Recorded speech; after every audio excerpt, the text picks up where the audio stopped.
আমার উপস্থিতিতে একটা প্রস্তুতিমূলক রাষ্ট্রপতি নির্বাচন 2026 প্রস্তুতিমূলক একটা আলোচনা সভা হয়েছে। আলোচনা সভায় যে জিনিসগুলোকে নির্ধারণ করা হয়েছে সেটা হচ্ছে যে ভোট কোথায় নেওয়া হবে। আপনারা জানেন যে 20 অগস্ট আপনার ভোটটা হবে দুপুর 2টা থেকে বিকাল 5টা পর্যন্ত। এটা হচ্ছে অধিবেশন কক্ষে ভোটটা গ্রহণ করা হবে। অধিবেশন কক্ষে মাননীয় সংসদ সদস্যরা তারা স্ব অবস্থানে তাদের আসনে বসবেন। আমরা যারা সহায়ক কর্মকর্তা থাকব আমি সহ আমরা তাদের কাছে তাদের ব্যালট পেপারটা পৌঁছে দেব। পৌঁছে দেওয়ার পরে তাদের যারা মনোনীত তাদের প্রার্থীকে স্বাক্ষর করে চিহ্নিত করে সামনে 3টা ব্যালট বক্স রাখার কথা বলা হয়েছে। 3টা ব্যালট বক্সের যে কোনোটাই তারা ভোট কাস্ট করবেন। এইটা হচ্ছে পদ্ধতিগত ব্যাপার এবং আমরা বিকাল 5টা পর্যন্ত ভোট ব্যবস্থাটা রাখতে হবে। কেন যদি কোনো অনির্ধারিত কারণে কোনো মাননীয় সংসদ সদস্য এসে পৌঁছাতে দেরি করেন তাহলে সেই জিনিসটা যেন 5টা পর্যন্ত কন্টিনিউ করে। 5টার সময় যখন ভোট গ্রহণ শেষ হবে আমরা তাৎক্ষণিকভাবে ওখানে কাউন্টিংটা করব। ওই যে জায়গায় ভোট বাক্সগুলো রাখা আছে ওইখানেই আমরা কাউন্টিংয়ের ব্যবস্থা করা হবে এবং আমরা আপনার যে কজন লাগে ওটা এখনও কাউন্ট করি নাই, ঠিক করি নাই। 3 জনা বা 4 জনা বা 5 জনা যারা আছে ব্যালট গ্রহণকে আপনার সর্ট আউট করে আমরা কাউন্টিংয়ের ব্যবস্থাটা করব এবং কাউন্টিংয়ের পরে আমরা মোট ব্যালট হচ্ছে 349টা।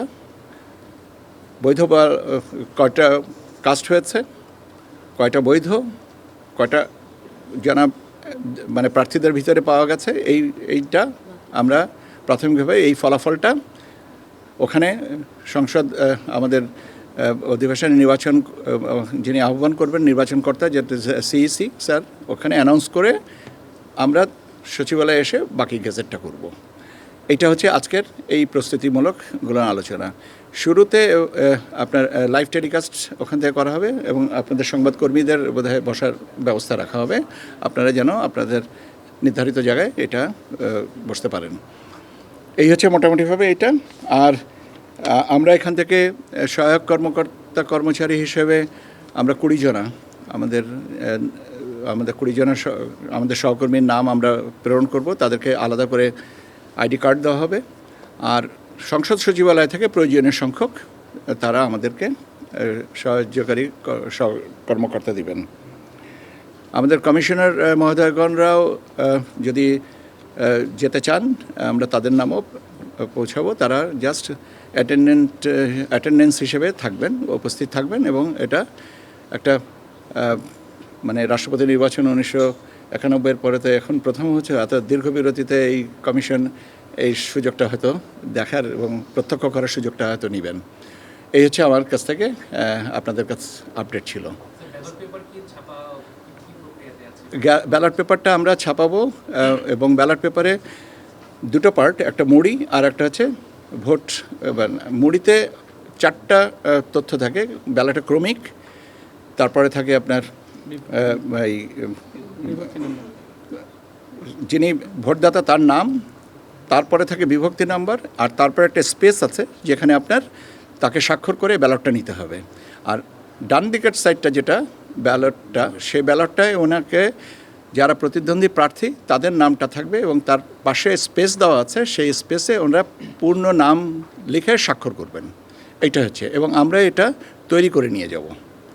তাদের মনোনীত প্রার্থী মানে কি যিনি তাকে ভোট দিবেন পছন্দের প্রার্থী, আমি সেই অর্থে বলছি। আমি মনোনীত অর্থের শব্দটা ওই অর্থে না, উনি একজন মাননীয় সংসদ সদস্য যাকে ভোট দিবেন তার নামের পাশে যে স্পেসটা আছে সেখানে তিনি স্বাক্ষর করবেন। এটাই আমি বোঝাতে চেয়েছি। যদি শব্দগত বিন্যাসে ভুল হয়ে থাকে সেটা অনুগ্রহ করে অন্যভাবে নেবেন। বৈঠক কবে ডাকবেন স্যার? কিসের বৈঠক? ভোটের জন্য স্যার। ও আচ্ছা, সেটা আজকে আমরা গেজেটটা করব। এটা সদস্যরা মাননীয় সংসদ সদস্যরা তারা তাদের নির্দিষ্ট সিটে বসবেন আর মাননীয় সিইসি স্যারকে ওরা বসার নির্দিষ্ট জায়গাটা নির্ধারণ করে দেবেন। সংসদ সচিবালয় থেকে করা হবে। এটা প্রিন্ট করলে তো ভুল হওয়ার কোনো সম্ভাবনা নাই।